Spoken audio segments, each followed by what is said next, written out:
दोस्तों, सामाजिक विज्ञान का जो 10वीं का पेपर हुआ है उसको यहाँ एनालिसिस किया जा रहा है।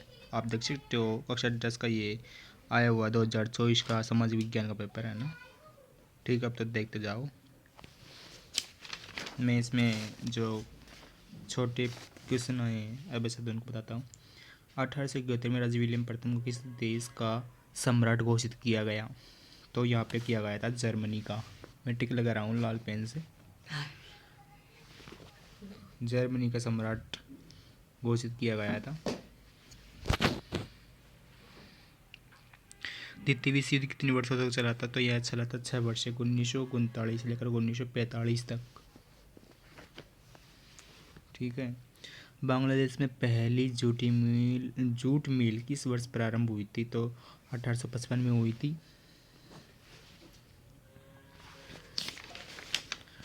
और फिर प्रश्न है, भारत में सर्वप्रथम प्रिंटिंग प्रेस कहाँ स्थापित की गई? तो ये गोवा में स्थापित की गई थी, गोवा में। कृषि वर्ष में एक से अधिक बार बोया गया क्षेत्र क्या कहलाता है? तो सकल कृषि क्षेत्र कहलाता है। विश्व की लगभग कितनी प्रतिशत जैव विविधता भारत में पाई जाती है? तो 8% पाई जाती है बायोडाइवर्सिटी। फिर इनमें से निम्न में से कौन सा उद्योग चूना पत्थर, सिलिका और जिप्सम को कच्चे माल के रूप में प्रयुक्त करता है? तो सीमेंट उद्योग होता है जिसमें इनका प्रयोग किया जाता है। ऑप्शन इसमें से है। फिर है, वायु परिवहन का राष्ट्रीयकरण किया गया 1953 में किया गया था, वायु परिवहन का राष्ट्रीयकरण। फिर है, सामुदायिक सरकार की व्यवस्था किस देश में की गई है? तो बेल्जियम में की गई सामुदायिक सरकार की व्यवस्था। जो सबसे निचले स्तर की सरकार होती है बेल्जियम में, उसको सामुदायिक सरकार कहते हैं। फिर है, भारतीय संविधान में कंप्यूटर सॉफ्टवेयर निम्न में से किस विकल्प में आता है? पहले तो किसी में भी नहीं था, लेकिन जैसे संविधान के बाद में ये अस्तित्व में आया तो इसको अवशिष्ट विषय में रख दिया गया है।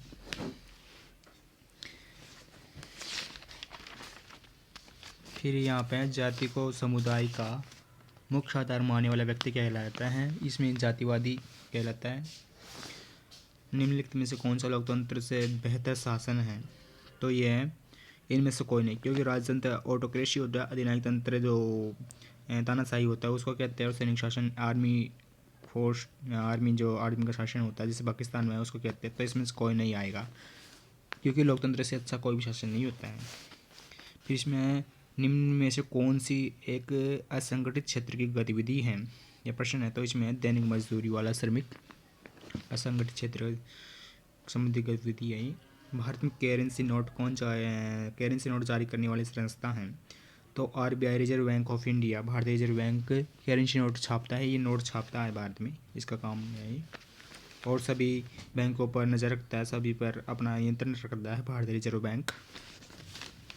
फिर है प्रश्न, व्यापार अवरोधक के रूप में कर आरोपित किया जाता है, आयात कर पर किया जाता है। ठीक है। रिक्त स्थानों की पूर्ति कीजिए। तो रिक्त स्थान में अफ्रीका में 1890 के दशक में नामक बीमारी बहुत तेज़ी से फैल गई, तो इसमें रेंडीपेस्ट आएगा, रेंडीपेस्ट नामक बीमारी आएगी। मशीन उद्योग, रेंडीपेस्ट आएगा यहाँ पे। मशीन उद्योग के युग से पहले अंतर्राष्ट्रीय कपड़ा बाजार में भारत के रेशमी और सूती आएगा, यहाँ पे सूती वस्त्र उत्पादों का ही दबदबा रहता था। फिर राजस्थान के खाड़ीन राजस्थान के जैसलमेर जिले में पाए जाते हैं, यहाँ पर जैसलमेर आएगा। जो जल संग्रहण करने की पद्धति है खाड़ीन, तो यहाँ पर राजस्थान में जैसलमेर जिले में पाई जाती है, ज़्यादातर पश्चिमी राजस्थान में और विशेषकर जैसलमेर में। बेल्जियम की राजधानी है ब्रुसेल्स। ब्रुसेल्स बेल्जियम की राजधानी, यहाँ पे ब्रुसेल्स आएगा। श्रीलंका में को राज्य के धर्म के रूप में अंगीकार किया गया, तो यहाँ बौद्ध धर्म आएगा, बौद्ध धर्म जो अपने भारत से प्रसारित हुआ था। श्रीलंका, चाइना, इंडोनेशिया, जापान, इनमें अपने भारत में से ही फैला था महात्मा बुद्ध के टाइम के। फिर है, तृतीय क्षेत्र को सेवा क्षेत्र भी कहते हैं, सर्विस सेक्टर भी कहते हैं तृतीय क्षेत्र को, जिसमें बैंकिंग, संचार, बीमा, ये ऐसी चीज़ें आती हैं, ये सभी चीज़ आती है इसमें। बहुराष्ट्रीय कंपनी द्वारा किए गए निवेश को विदेश निवेश कहते हैं। ठीक है, इसमें विदेश निवेश आएगा। और फिर ये अति लघुतरात्मक प्रश्न, आप इनको देख सकते हो, ये बड़े सुलेखन, जो सुलेखन उसको राइटिंग को कहते हैं, जो अच्छी तरह से सुलेखन, अच्छी तरह से सुडोल तरीके से अक्षरों को लिखा आउट होते हैं, इसको सुलेखन कहते हैं, कैलोग्राफी कहते हैं इसको इंग्लिश में। रोमन कैथोलिक चर्च की कुरीति की आलोचना करते हुए किस धर्म सुधारक ने अपने पंचनामे स्थापना लिखी? तो ये था मार्टिन लूथर था। रस सुंदरी देवी नामार जीवन नामक अपनी आत्मकथा किस भाषा में लिखी? तो ये बांग्ला भाषा में थी। जैव विविधता बायोडाइवर्सिटी क्या है? तो बायोडाइवर्सिटी जो पृथ्वी पर विभिन्न प्राणीजात और वनस्पति जातियों की विविधता पाई जाती है, अलग अलग ताउन में पाई जाती है, अंतर पाया जाता है, उसको बायोडाइवर्सिटी कहते हैं। जल प्रदूषण के दो मुख्य कारण क्या है? तो जल प्रदूषण के दो मुख्य कारण हैं रासायनिक उर्वरकों का प्रयोग करना और दूसरा जो फैक्ट्रियों से निकलने वाला प्रदूषण है उसको डायरेक्ट नदियों में प्रवाहित करना, ये जल प्रदूषण के कारण है। सीसा, लेड, इनके भी कई कारण हैं, और लेकिन दो कारण ये हो सकते हैं, ये दो कारण ये हैं इसमें से। फिर श्रीलंका में 1986 में किस श्रीलंका में 1956 में श्रीलंका में 1956 में किस भाषा को राजभाषा घोषित किया गया है? तो सिंगली भाषा है, उसको राजभाषा घोषित किया गया था 1956 में श्रीलंका में। उन देशों के नाम लिखे जिनकी सीमाएं बेल्जियम से मिलती है। तो बेल्जियम की सीमा फ्रांस से लगती है, जर्मनी से लगती है, इटली से लगती है इसकी सीमा। तो इसमें से कोई एक लगना था, तो इसमें फ्रांस लिख सकते हैं।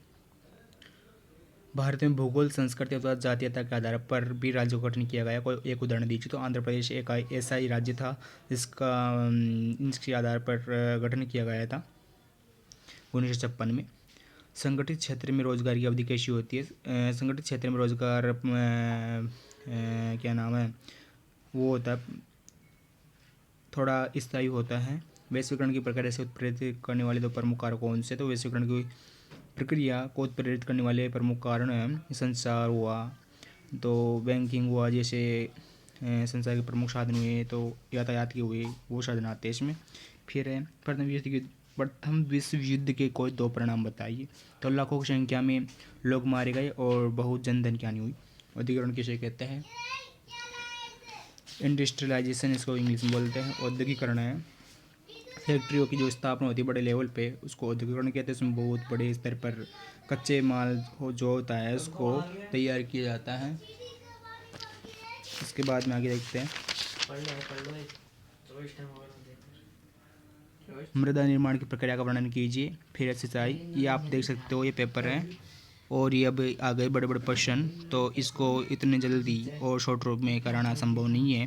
तो आप अब अपने रिजल्ट का जो जून जुलाई में शायद जून में आएगा, मई जून में, उसका इंतज़ार कीजिए आने का और देखते रहिए। आप यहाँ से स्क्रीनशॉट भी लग सकते हो और मेरे यूट्यूब को चैनल को भैया हो सब्सक्राइब कर देना।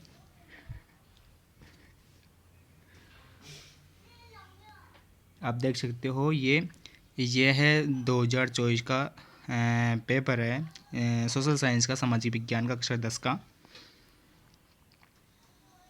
आपको कैसा लगा ये पेपर? अब आगे भी मैं जो साइंस है, मैथ है और संस्कृत है, उसका पेपर भी यहाँ पे डालूँगा सोल्व सहित, तो आप उसको मेरे यूट्यूब चैनल पर जाके देख सकते हो। और अगर आपको अच्छा लगा तो आप कमेंट करके ज़रूर बताएं। थैंक यू, धन्यवाद। और तो मानचित्र आया था भारत का, उसमें ये था, इसमें दोनों में से 22% प्रश्न नंबर 22 में आया था। या तो ये कर लो, ये कर लो, तो अथवा में आया था ये, ठीक है। 4 नंबर का था ये प्रश्न, 4 नंबर का था। नासिक महाराष्ट्र में पड़ता है, विजयवाड़ा कर्नाटक में पड़ता है, बारौनी भी यहाँ ही पड़ता है, जो साउथ स्टेट है भारत की, उसमें बंगोई गाँव ये इधर पड़ता है अरुणाचल प्रदेश की तरफ, गांधीनगर गुजरात में पड़ता है, रामगुंडम आंध्र प्रदेश में पड़ता है, अमरकंटक मध्य प्रदेश में पड़ता है, नामरूप इधर ही पड़ता है इसके साइड में ही। तो ये था पेपर। थैंक यू दोस्तों, धन्यवाद, ठीक है।